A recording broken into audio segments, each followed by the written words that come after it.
Hey everyone, this is Syntax and welcome to the official 5,000 subscriber special. I know I'm a little bit late because I was kind of busy when I did hit 5,000 subs, so I didn't really have a chance to edit and record all of it, but it is out now and this is it. I had a hard time coming up with ideas for what to do with this video because this channel is mainly about helping you guys, entertaining you guys, but I figured, you know what, I'm going to take one video just to make it all about myself, so that's what I did. I do of course want to say thank you and be sure to stick around till the end because I do have quite a bit of stuff I want to say, but I figured, you know what, let's take this chance to look at everything I have done content-wise in terms of making maps. So that's what we're going to be doing. I figured, you know what, most of you guys probably discovered me because of a map that I made at some point, so let's take a look at every map that I have ever made and rank them, in my opinion, from worst to best. So that is what this video is going to be all about. I rank these based off of things like gameplay, the complexity of the mechanics, the story, how fun they are to play, and a whole list of things. A lot of thought actually went into this ranking list. But without further ado, here are all 25 of my maps ranked from worst to best. Coming in dead last, a map I am embarrassed to talk about. A map that's so old I have no trailer footage, no gameplay footage, nothing. An embarrassment to who I am as a creator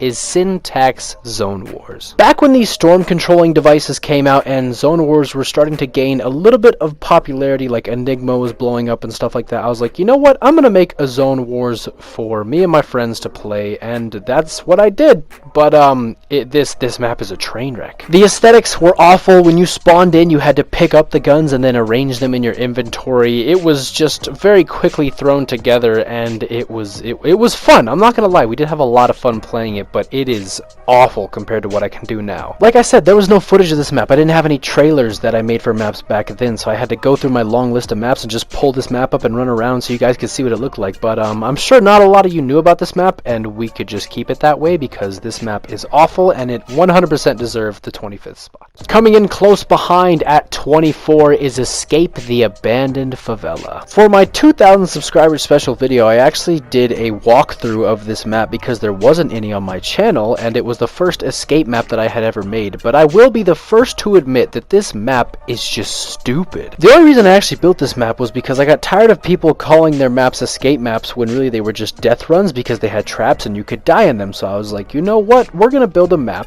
it's gonna be in a town, and we're gonna take this person and put them in a house in the center of the town, and they have to figure out how to get out. And that's it. Nothing else. There was no way to die, there was no sense of direction. You had to go two separate paths where you had to open this door and then go and jump on the door, figure out how to get to that door, and I believe only 7 people out of like 25,000 that played it actually ever beat it. It took them like 15 hours. This map was just ridiculous. If you and a couple friends want to go try it, you don't know the solution, you want to try and figure it out, please, by all means, do go do it. Let me know if you do figure it out. But yeah, Escape the Abandoned Favela is 24. Coming in at number 23, the first concept for a map I ever thought of, the first map I ever fully completed, and the first video uploaded to this channel back in 2017. It is Broken Bridge Infected. I can't lie, it did hurt me a little bit to rank this map as low as I did because after all, this is in fact where it all started, but I can't let nostalgia blind me when I was doing this ranking list, and unfortunately this is just where it landed. I actually first made this map as a block submission back when the block was still a thing, of course, and then I was like, you know what, let's just make it a free-for-all map. So it was Broken Bridge Free-for-all back when I first made that trailer for it, but now it is Broken Bridge Infected, and this is what it is. There's actually 2 trailers for this map. One of them is on Twitter somewhere. If one of you could find it and link it in the comments, that would be absolutely amazing. I think it's just called Broken Bridge Free-for-all trailer or something like that, but it is on Twitter. If you do find it, you found a little Easter egg. It's pretty cool. It actually is pretty fun if you get like 10 of your friends to play, but aesthetically it was lacking very heavily, and all of the other maps that are on this list are just better than it in multiple ways. So Broken Bridge sits at number 23. And coming in at number 22 is Canyon Battle Royale Simulator, and please do your best to ignore this trailer because it is so bad. Don't really have much to say about this map. It is an open world Battle Royale type map where everyone spawns in the sky and they fly down and loot up, and then there's a 6-phase randomly generated storm, and the winner of the most rounds at the end of each round is the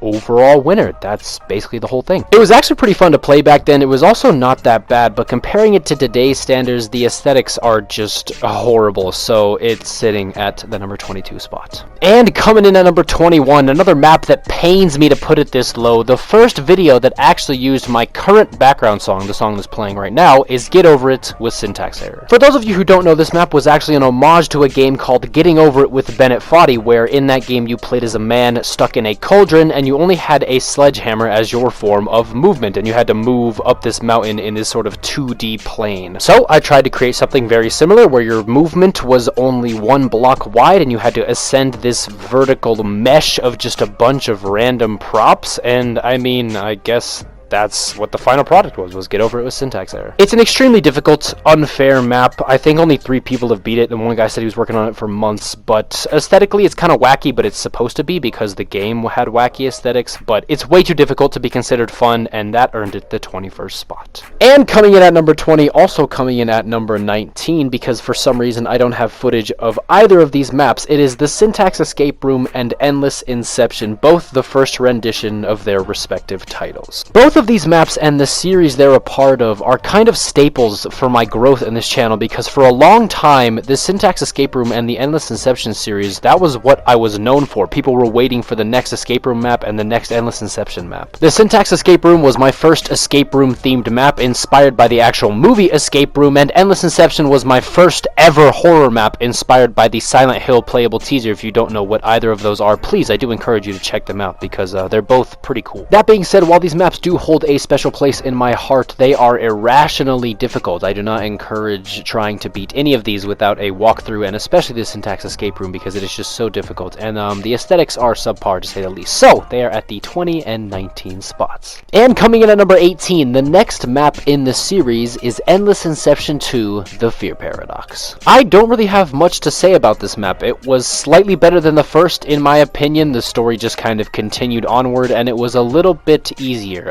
Aesthetically, I guess it was also a little bit better, but other than that, it was just the next map in the series, and it just so happens to be in the number 18 spot on this list. And coming in at number 17 is the Syntax Escape Room 2. Just like Endless Inception 2, it was a little bit better than the first one. It was a little bit better aesthetically. Just overall, it was more fun. However, I still think it was a little too difficult to even be considered fun, so there's that. I'm not sure why I made the Syntax Escape Room series so difficult. I think that was the whole point. I think originally I just wanted to make them super, super difficult, but like, it's not even fun for most people. But anyway, it was a little bit better aesthetically than the first one, so I had to put it at the number 17 spot. And coming in at number 16 is Syntax's live audience Boxfights. I don't know how a Boxfights actually made it this high on the list. Maybe I was smoking when I made this. All jokes aside though, it was a pretty cool concept for a Boxfights. You start in the pregame lobby where all these props are in a theater and they're buying tickets to go watch the contestants fight it out in this box fight, and while they are fighting, they're shouting random things in the form of HUD message devices at the people as they fight. I mean, it was pretty cool. It actually didn't look too bad either. It was relatively aesthetically pleasing, and I believe there were 98 different texts that the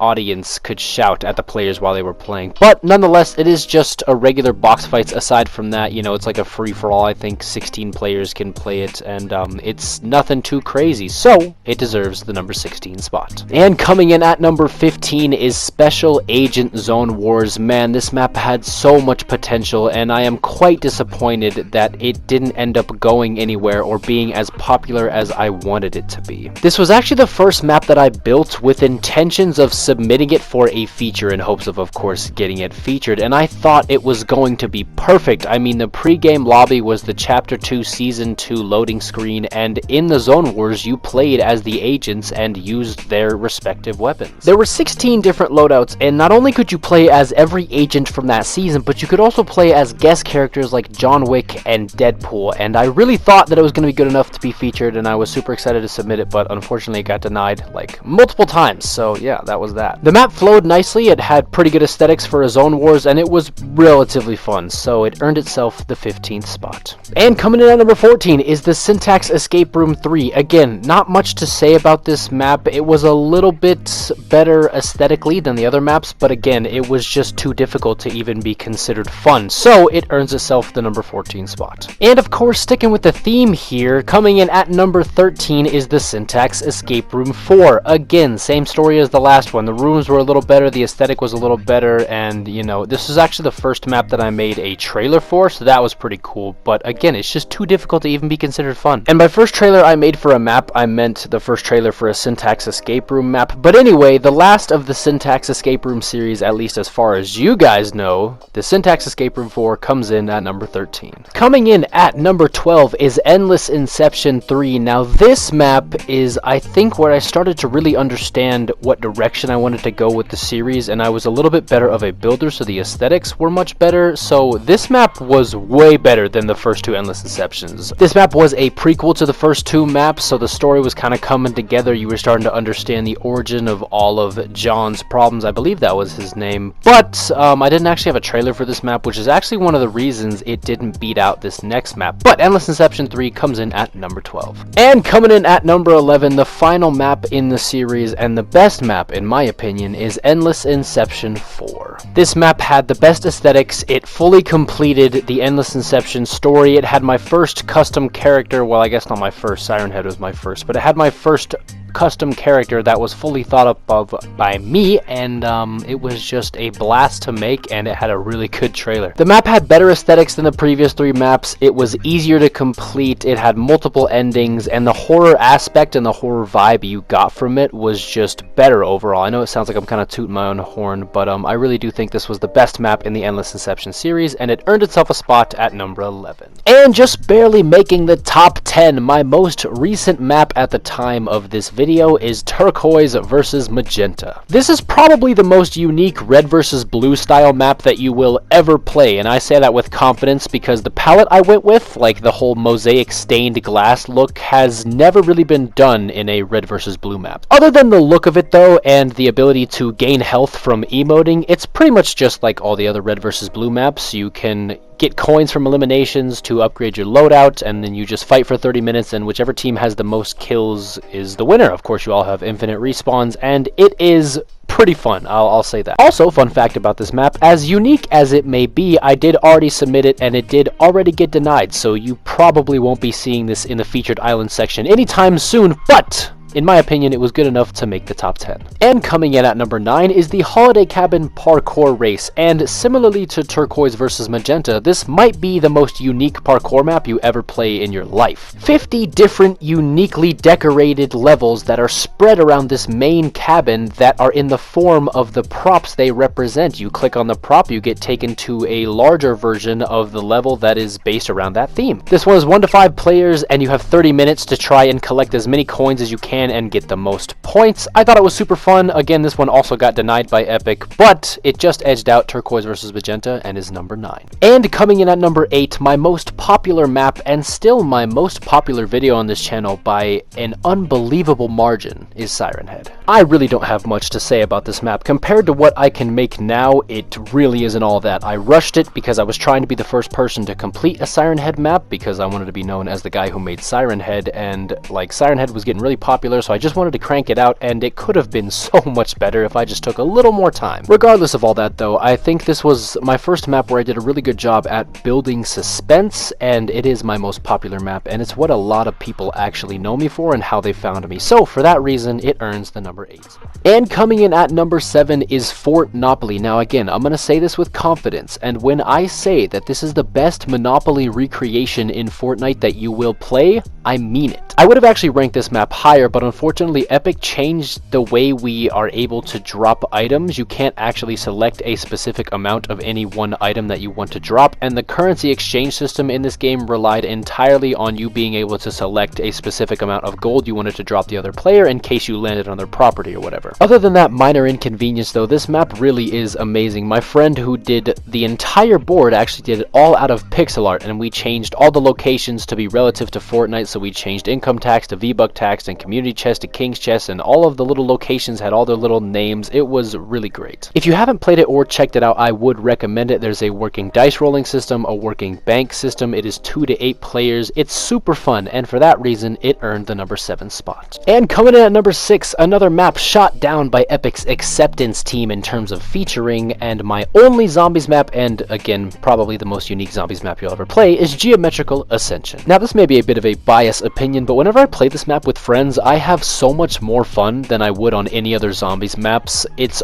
always chaotic, you're always on your toes, you have to earn coins, you have to ascend the 20 floors. It is just madness the whole time, and if you're halfway decent at the game, it is so much fun. The amount of time that went into making the working perk system, the player checking system to make sure zombies can only spawn on floors a player occupies, the respawn system, the after 25 minutes super zombie start spawning system, the amount of time that went into all that is literally ridiculous, and I think that's what makes it such a good and unique map. If you were already aware, this is based off of Octagonal Ascension. That was a World at War custom zombies map. I did say that in the pregame lobby, but you might not have seen it. This is actually a 1 to 4 player map, and there are speedrun leaderboards for every category. So if you feel like getting put on the leaderboard, jump in with some friends or by yourself and try to speedrun it. But because it's so fun and so unique, I put it at number 6. And here we go, getting into the top 5 maps in my opinion that I have ever made. Coming in at number 5, it is Slenders Curse, the 8 pages. I can't believe I actually finished this map because I specifically remember on multiple occasions going insane because of the amount of nature I had to place because it took place in a forest. But nevertheless, this is exactly like the Slenderman games, except instead of collecting pages, you mark them, and as you do, Slenderman, or a tall slender figure with a white face, starts to follow you around. I thought I was super smart when I was first making this map because what I did was I was able to create the illusion of Slenderman following you by taking multiple models of him and hiding him in the base of trees. So when you weren't looking, I would blow up those trees, you would turn around, and all of a sudden Slenderman is behind you, like he's following you. As you marked more and more pages, he would actually appear in more and more locations, and if you looked at him, it dealt damage. If you looked at him for too long, it would actually kill you. But it was all a very cool concept, and it was really cool to have something commemorating Slenderman in Fortnite, and I'm glad to say that I was the first person to do that. So yeah, because of the cool mechanics, the cool unexplored concept of a creature actually following you through an open world map,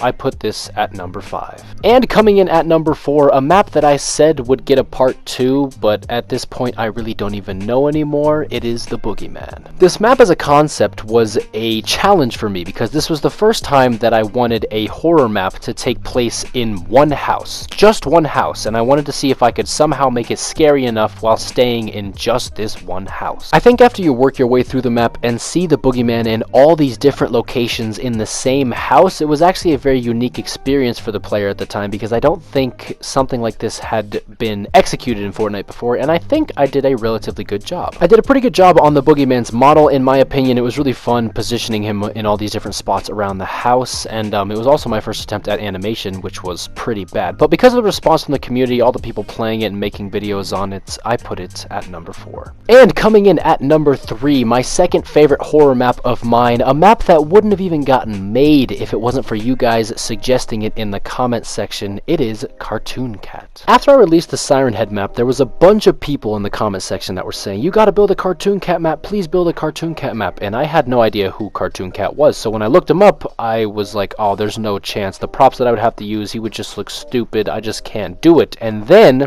Epic released the Primitive Shapes Gallery. I hopped into Creative, pulled out the Primitive Shapes Gallery, and I worked on a Cartoon Cat model for a couple hours, and after I finished him and had him looking how I wanted him to look, I just told myself, yeah, we have to make a horror map out of this. This has insane potential to be absolutely horrifying, and well, that's what the result was Cartoon Cat. Other than the story being kind of nonchalantly thrown together, I introduced some pretty cool concepts that I hadn't really seen in other maps, including the locker hiding spot and security cameras, and overall, I think it was just pretty well thrown together. Aesthetically, I think I did really well with this map, and I had a great response from the community. A ton of people saying that it was absolutely horrifying and they had to stop playing it because of how scary it was, and I was just really proud of the model, how well I threw it together, and all of the stuff that I introduced. So, I put it at the number 3 spot. And coming in at number 2, my second best map of all time, a map that I bet most of you probably wouldn't have guessed would be here, is Be Home in a Bit. There's probably not a lot of people that actually know about this map because it did not get a lot of plays and it got denied for a feature, so it was never really out there, and it didn't do that well on drop night. But in terms of story,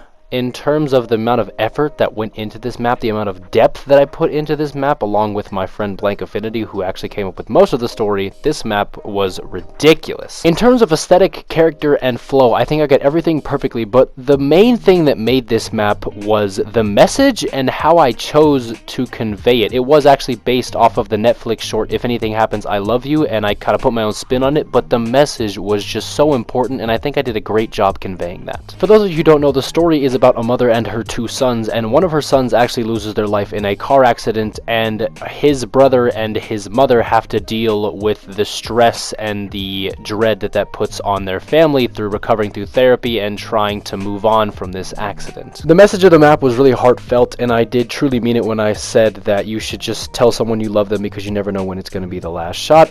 If you haven't played it already, I do suggest going and playing it, but with the amount of effort and story that I put in, and how deep the meaning is, in my opinion, it deserved the number 2 spot. And coming in at number 1, let's be honest, what did you guys think I was going to put at number 1? Like, out of all the maps, seriously, what did you think was going to be number 1? Obviously, it is Mannequin Warehouse, the night shift. I mean, obviously, it was featured, but look at the trailer, look at the aesthetics, look at the gameplay, look at the character design, look at the mechanics, look at the difficulty settings, look at the complexity, look at the Easter eggs. There is so many things about this map that make it insane. I just can't list them all. And man, I sound so cocky when I'm saying this, but I promise you, this is the best FNAF type map in this game, and it probably will be for a very long time. It is also the best FNAF trailer that you will ever see for Fortnite. It's just so good. There are 4 custom designed mannequins by yours truly that all try to kill you, and all have different movement patterns and difficulty settings. You have this chance to learn how each mannequin moves, develop strategies to prevent them from getting to your office and killing you, all while trying to not panic and get jump scared and ultimately die. There's a flashlight that dies every 30 seconds. There's a locker you have to hide in for one of the mannequins. There's working security cameras. You have to look at them to get them to go away. You have to look at them to prevent them from moving. There is so much that went into this map. There's so much involved that it just makes it my best map ever. There's a lot more I could say about this map, but I think you guys get the point. Anyway, that is my top 25 maps of all time, ranked from worst to best. Let me know if you guys agree with it or think I put any maps in the wrong spot, and obviously, without a doubt, Mannequin Warehouse takes the number 1 spot. Well, there you have it. That is all 25 of my maps, ranked, in my opinion, from worst to best. I know this video is already super long, so I'm going to say this stuff as fast as I possibly can, but please do stick around because I do have quite a bit to say. I know it seems weird of me to make my 5,000 subscriber special a video about all of the things that I've done, but I want you to look at it as more of a video looking at the things that I've done, but understanding why I do them. For the past 5-ish years of my life, I've known that I want my purpose in this existence to be relatively revolved around helping people in whatever fashion that presents itself. Now, I've loved creative ever since it came out in 2017, and I'm not sure when it happened, but at some point I just said, you know what, let's see if we can't build a little community centered around this game mode called creative. Fast forward to 2021, and here we are with over 5,000 subscribers, and never did I dream we were gonna make it to even close to this point. And honestly, I wouldn't trade it for the world. All this, of course, sounds really cliche, but I want to emphasize the fact that you guys are the reason I do everything I do. You're the reason I make maps, tutorial videos, whatever the video might be, whether it's just a dumb meme video or a walkthrough or whatever it is, you guys are the sole purpose for everything that I have done. Whether you watch my videos to help you improve some small section of your map, or you watch them to have a little laugh, or you just put them on as background noise, I genuinely mean it when I say you guys are the sole purpose that I do what I do, and words cannot express how thankful I am. Like I said, I've always wanted to help people, but never did I think it would present itself in this fashion, and I am so glad that it did, because this is something that I want to do for an extremely long time, and I want to help and build as big of a community as physically possible. Again, super cliche, but all the maps that I make and everything that I do revolving around YouTube is because of you guys, and without you guys I wouldn't be anything. So again, there are no words that I can put into a certain order that would express my thanks to you, but this is the best that I can do. Anyway guys, you know that there is always time for an outro, so I want to thank you again for 5,000 subs. I really do hope you enjoyed this video, and yeah, this has been Syntax. Later.